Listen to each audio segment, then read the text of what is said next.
ಲಾಸಿಗೆ hair and skin ಹೆಲ್ತಿಗೆ super benefit ಇರುವ ಚಟ್ನಿ ಇದು.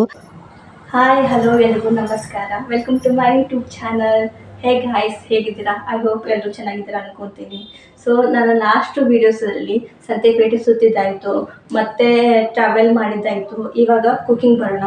ಸೊ ನಾನು ಇವತ್ತು ನಿಮಗೆಲ್ಲ ಒಂದು ಈಸಿ ಮತ್ತು ಹೆಲ್ತಿ ರೆಸಿಪಿ ತಂದಿದ್ದೀನಿ. ಅದೇನಂದರೆ ಫ್ಲ್ಯಾಕ್ಸ್ ಸೀಡ್ಸ್ ಚಟ್ನಿ, ಅಂದರೆ ಅಗಸೆ ಬೀಜದ ಚಟ್ನಿ. ಸೊ ಅದು ಹೇಗೆ ಮಾಡೋದು ಅಂತ ನೋಡಿ. ಈ ಚಟ್ನಿ ಪೌಡರ್ ಮಾಡೋಕ್ಕೆ ಬೇಕಾಗಿರೋ ಇಂಗ್ರೀಡಿಯೆಂಟ್ಸ್ ಅಂದರೆ 1 ಕಪ್ ಫ್ಲ್ಯಾಕ್ಸ್ ಸೀಡ್ಸು ಅಂದರೆ ಅಗಸೆ ಬೀಜ, ಹಾಗೆ ಕರಿಬೇವು ಸೊಪ್ಪು ಅಂದರೆ ಒಗ್ಗರಣೆ ಸೊಪ್ಪು, 4-5 ಒಣಮೆಣಸು, ಹಾಗೆ ಬೆಳ್ಳುಳ್ಳಿ, ಹಾಗೆ 1 ಸ್ಪೂನ್ ಸಕ್ಕರೆ, 1 ಸ್ಪೂನ್ ಉಪ್ಪು. ಇಷ್ಟಿದ್ರೆ ಸಾಕು. 5 ನಿಮಿಷದಲ್ಲೇ ಈ ಚಟ್ನಿ ಪೌಡರ್ ರೆಡಿ ಮಾಡ್ಬೋದು. ಸೊ ಮೊದಲಿಗೆ ಇವಾಗ ಒಂದು ಪಾತ್ರೆಯಲ್ಲಿ ಫ್ಲ್ಯಾಕ್ಸ್ ಸೀಡ್ಸ್ನ ಫ್ರೈ ಮಾಡ್ಕೋಬೇಕು, ಹುರ್ಕೋಬೇಕು, ಚೆನ್ನಾಗಿ ಹುರ್ಕೋಬೇಕು. ಸೊ ಇವಾಗ ನಾನು ಫ್ಲ್ಯಾಕ್ಸ್ ಸೀಡ್ಸ್ ಹಾಕ್ತಾ ಇದ್ದೀನಿ. ಇದನ್ನು ಲೋ ಫ್ಲೇಮಲ್ಲಿ ಹುರ್ಕೋಬೇಕು. ಚಟ್ನಿ ಪೌಡರ್ ಸರಿ ಬರುತ್ತೆ. ಇವಾಗ ಲೋ ಫ್ಲೇಮಲ್ಲಿ ಹುರ್ಕೊಂಡು ಚೆನ್ನಾಗಿ ಫ್ರೈ ಮಾಡ್ಕೋಬೇಕು ಇದನ್ನು. ಈ ಫ್ಲ್ಯಾಕ್ಸ್ ಸೀಡ್ಸಿಂದ ನಮಗೆ ಹೆಲ್ತಿಗೆ ತುಂಬ ಬೆನಿಫಿಟ್ ಇದೆ. ಅದೇನೆಂದರೆ ಇದರಲ್ಲಿ ಒಮೆಗಾ 3 ಇದೆ, ಹಾಗೆ ಫ್ಯಾಟಿ ಆ್ಯಸಿಡ್ಸನ್ನು ರೆಡ್ಯೂಸ್ ಮಾಡಿ ನಮಗೆ ಕೊಲೆಸ್ಟ್ರಾಲನ್ನ ರೆಡ್ಯೂಸ್ ಮಾಡೋಕ್ಕೆ ಹೆಲ್ಪ್ ಮಾಡುತ್ತೆ. ಹಾರ್ಟ್ ಹೆಲ್ತಿಗೂ ತುಂಬ ಒಳ್ಳೆಯದು ಇದು. ಮತ್ತೇನಂತಂದರೆ ಲೇಡೀಸಿಗೆ ಇದನ್ನ ಹೇರ್ ಸ್ಟ್ರಾಂಗ್ ಮಾಡಲಿಕ್ಕೆ ಮತ್ತು ಶೈನಿಯರ್ ಮಾಡೋಕ್ಕೆ ಇದು ಹೆಲ್ಪ್ ಮಾಡುತ್ತೆ. ಸೊ ಇದರಿಂದ ಸೀರಮ್ ಕೂಡ ಮಾಡಿಕೊಂಡು ಯೂಸ್ ಮಾಡ್ಕೊತಾರೆ. ಲೇಡೀಸ್ಗೆ ಮತ್ತೊಂದು ಬೆನಿಫಿಟ್ ಅಂತಂದರೆ ಲೇಡೀಸಿಗೆ ಹಾರ್ಮೋನ್ ಇಂಬ್ಯಾಲೆನ್ಸ್ ಮಾಡುತ್ತೆ. PCOS ಮತ್ತು PCOD ಯಾರಿಗಾರು ಪ್ರಾಬ್ಲಮ್ ಇದ್ದರೆ ಇದು ರೆಡ್ಯೂಸ್ ಮಾಡುತ್ತೆ. ಮತ್ತು ಶುಗರ್ ಪೇಷಂಟಿಗೆ ಇದು ತುಂಬ ಒಳ್ಳೆಯದು. ಡಯಾಬಿಟಿಸ್ ಅವ್ರಿಗೆಲ್ಲ ಇದು ಡಯಾಬಿಟಿಸ್ ಕಂಟ್ರೋಲ್ ಮಾಡುತ್ತೆ. ಸೊ ಫ್ಲ್ಯಾಕ್ಸ್ ಸೀಡ್ಸಿಂದ ತುಂಬ ಬೆನಿಫಿಟ್ ಇದೆ. ಉತ್ತರ ಕರ್ನಾಟಕದಲ್ಲಿ ಇದು ಮನೆಯಲ್ಲೂ ಇರುತ್ತೆ ಇದು. ಸೊ ನಾನಂತೂ 15 ದಿನಕ್ಕೊಮ್ಮೆ ಇದು ಫ್ಲ್ಯಾಕ್ಸ್ ಸೀಡ್ಸ್ ಚಟ್ನಿ ಮಾಡ್ತಾನೆ ಇರ್ತೀನಿ. ಲೋ ಫ್ಲೇಮಲ್ಲಿಟ್ಟು ಚೆನ್ನಾಗಿ ಹುರಿಬೇಕು, ಹಾಗಾದರೆ ಚಟ್ನಿ ಪೌಡರ್ ಒಳ್ಳೆ ಬರುತ್ತೆ. ಇಲ್ಲ ಆದರೆ ಅದು ಸರಿ ಬರೋದಿಲ್ಲ. ಇವಾಗ ನೋಡಿ, ಇದು ಚಟ್ಪಟ್ ಅಂತ ಸೌಂಡ್ ಬರ್ತಾ ಇರಬೇಕು.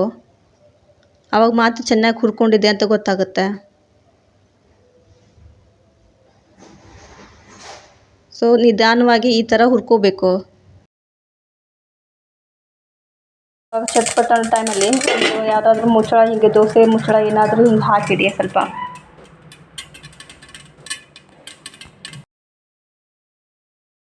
ಹುರ್ಕೊಳ್ಳುವಾಗ ಸ್ವಲ್ಪ ಹುಷಾರಿಂದ ಹುರ್ಕೋಬೇಕು. ಕಣ್ಣಿಗೆಲ್ಲ ಬೀಳೋ ಚಾನ್ಸಸ್ ಇರುತ್ತೆ. ಸೊ ಕೇರ್ಫುಲ್ಲಾಗಿ ಹುರ್ಕೊಳ್ಳಿ. ಇವಾಗ ಇದನ್ನು ಚೆನ್ನಾಗಿ ಹುರ್ಕೊಂಡಿದ್ದೀನಿ. ಹಾಗೆ ಬೇರೆ ತಟ್ಟೆಗೆ ಟ್ರಾನ್ಸ್ಫರ್ ಮಾಡಿದೆ. ಸೊ ಇದನ್ನು ತಣ್ಣಗಾಕಿಬಿಟ್ಟು ಇವಾಗ ನಾವು ನೆಕ್ಸ್ಟು ಕರಿಬೇವು ಸೊಪ್ಪು, ಹಾಗೆ ಒಣಮೆಣಸನ್ನು ಫ್ರೈ ಮಾಡ್ಕೋಬೇಕು. ಮೊದಲಿಗೆ ಕರಿಬೇವನ್ನ ಫ್ರೈ ಮಾಡ್ಕೊತಾ ಇದ್ದೀನಿ ಅದೇ ಪಾತ್ರೆಯಲ್ಲಿ. ಈ ಕರಿಬೇವಿಂದನೂ ತುಂಬ ಯೂಸಸ್ ಇದೆ. ಇದು ನಮ್ಮ ಕಣ್ಣಿಗೆ ತುಂಬ ಒಳ್ಳೆಯದಿದು. ಮತ್ತು ಹಾಗೆ ಡೈಜೆಷನ್ ಪವರ್ ಕೂಡ ತುಂಬ ಇಂಪ್ರೂವ್ ಮಾಡುತ್ತೆ.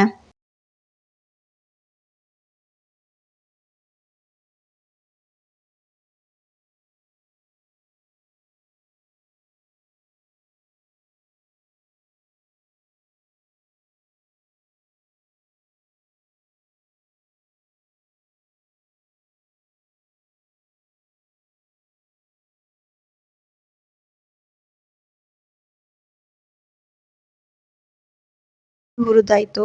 ಇವಾಗ ಇದನ್ನ ಎತ್ತಿಟ್ಕೊಳ್ಳೋಣ. ನೆಕ್ಸ್ಟು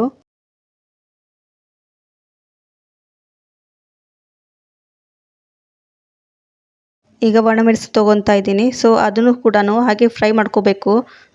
ಸೊ ಇದ್ರ ಮೇನ್ ಚಟ್ನಿ ಪೌಡರ್ ಅಂದರೆ ಫ್ರೈ ಮಾಡ್ಕೊಳ್ಳೋದೆ. ಚೆನ್ನಾಗಿ ಹುರ್ಕೊಂಡಿದ್ರೆ ಮಾತ್ರ ಈ ಚಟ್ನಿ ಪೌಡರ್ ಒಳ್ಳೆ ಆಗುತ್ತೆ. ಇಲ್ಲಾಂದರೆ ಹಸಿ ಹಸಿ ಹಾಗೇ ಇರುತ್ತೆ.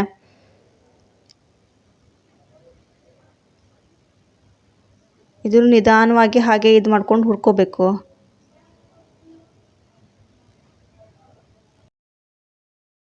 ಎಲ್ಲ ಇಂಗ್ರೀಡಿಯೆಂಟ್ಸನ್ನು ಹುರ್ಕೊಂಡಾಯಿತು.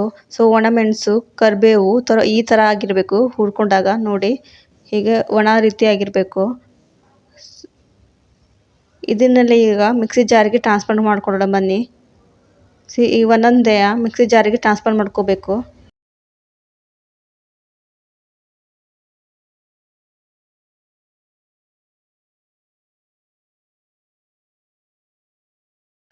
ಮಿಕ್ಸಿ ಜಾರಿಗೆ ಅಗಸೆ ಬೀಜ, ಮೆಣಸು, ಹಾಗೆ ಕರಿಬೇವನ್ನ ಟ್ರಾನ್ಸ್ಫರ್ ಮಾಡ್ಕೊಂಡಾದ್ಮೇಲೆ ಈಗ ಇದಕ್ಕೆ 1 ಸ್ಪೂನ್ ಉಪ್ಪು ಹಾಕಬೇಕು. ಸೊ ಜಾಸ್ತಿ ಹಾಕಬೇಡಿ, ಸ್ವಲ್ಪ ನೋಡ್ಕೊಂಡು ಹಾಕಿ, ಇಲ್ಲಾಂದರೆ ಉಪ್ಪಾಗುತ್ತೆ.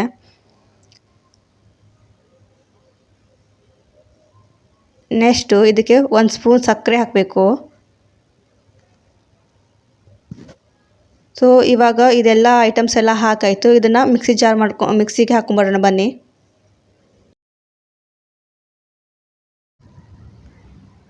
ಇದನ್ನು ತುಂಬ ನುಣ್ಣಗೆ ಪುಡಿ ಮಾಡ್ಕೋಬೇಕು, ಹಾಗಾದರೆ ಚಟ್ನಿ ಪುಡಿ ಒಳ್ಳೆ ಬರುತ್ತೆ. ಇವಾಗ ಫೈನಲಿ ರೆಡಿ ಆಯಿತು. ಫೈನಲಿ ಟೇಸ್ಟಿ ಮತ್ತು ಹೆಲ್ತಿಯಾಗಿರೋ ಅಗಸೆ ಬೀಜ ಪೌಡರ್ ರೆಡಿ ಆಯಿತು. ಇದನ್ನು ಅನ್ನ ಸಾಂಬಾರ್ ಜೊತೆಗೆ, ಇಲ್ಲ ರೊಟ್ಟಿ ಜೊತೆಗೆ, ಇಲ್ಲ ಅಂದರೆ ದೋಸೆ ಜೊತೆಗಾದರೂ ತಿನ್ಬೋದು. ಇದು ಡೈಲಿ 1 ಸ್ಪೂನ್ ತಿಂದರೂ ಒಳ್ಳೆಯದೆಯಾ. ಮಿಸ್ ಮಾಡಿದೆ ಈ ರೆಸಿಪಿನ ಒಂದ್ಸಲ ಟ್ರೈ ಮಾಡಿ, ಹೇಗಿತ್ತು ಅಂತ ನಾನು ಕಮೆಂಟ್ ಮಾಡಿ, ಹಾಗೆ ಶೇರ್ ಮಾಡಿ, ಸಬ್ಸ್ಕ್ರೈಬ್ ಮಾಡಿ. ಮತ್ತೆ ಮುಂದಿನ ವೀಡಿಯೋದಲ್ಲಿ ಮೀಟ್ ಆಗೋಣ. ಬಾಯ್.